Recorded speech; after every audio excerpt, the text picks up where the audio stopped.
Today, we will discuss about incentives in Islamic economics.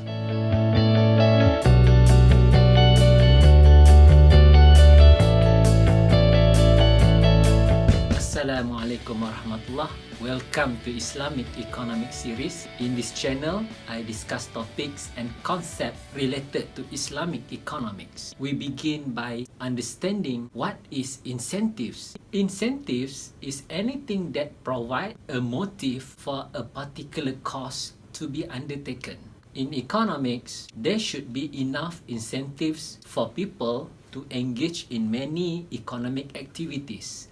For example, what motivates producers to produce goods and services? What motivates a consumer to buy certain goods or services? What motivates a worker to join the labor force? All these questions involve understanding the motive or incentives behind those economic activities.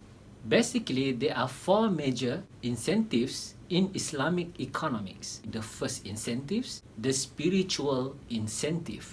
A spiritual incentive is related to a belief, faith, or religion of a person.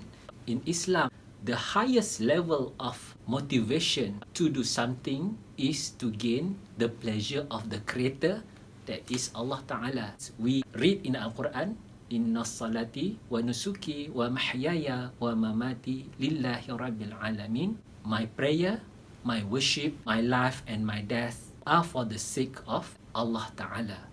So this is the highest form of incentive in Islam. The manifestation of this incentive is a Muslim would long to die as shahid or martyr because it shows the full sacrifice of this person, not just in terms of his material, but including his soul and his body.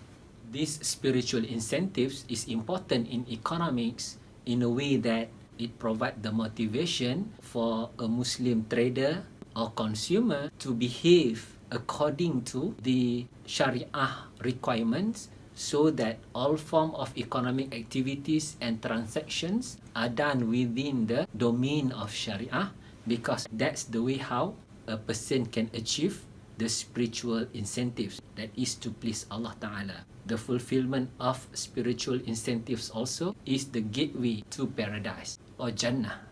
The second type of incentives is called moral incentives. In Islam, spiritual and moral incentives are usually tied together. In other words, fulfilling the spiritual incentives would also require someone to fulfill his moral incentives. In Islam, morality or akhlaq is part of the Sharia as shown in the diagram. In this hadith, it shows that one of the missions of Prophet ﷺ is to perfect moral characters. Therefore, akhlaq, morality, ethics, right and wrong are well-defined concepts in Islam. Moral incentive can be defined as a course of action that is considered as the right thing to do or admirable to the society. In other words, failure to comply to the moral incentives would mean social condemnation, or that particular action is considered as an indecent action by the society. In Islam, spiritual and moral incentives comes together. However, in a secular society, moral incentives can exist separated from the spiritual incentives. The third form of incentive is the material incentive. Islam accepts the idea of material pursuit. I have explained this in another video on materialism versus material pursuit. Please check the link. The last form of incentive is coercive incentive. Committing certain act that is condemned may result in punishment or penalties being imposed to the doers. In Islam, there are penalties or fines involved. It is also known as kafarah. So this is a form of penalties in this world. More severe than the material punishment is the punishment in the hereafter, where in Islam we believe in the existence of the hellfire, the Jahannam, as the worst form of destination for someone in the hereafter. To recap, there are 4 types of incentives recognized in Islam.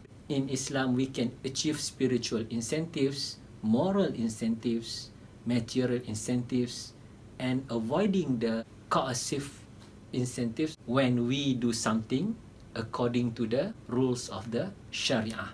I think that's all for today. Thank you for listening. Don't forget to subscribe, give your thumbs up. See you next time. Wassalam.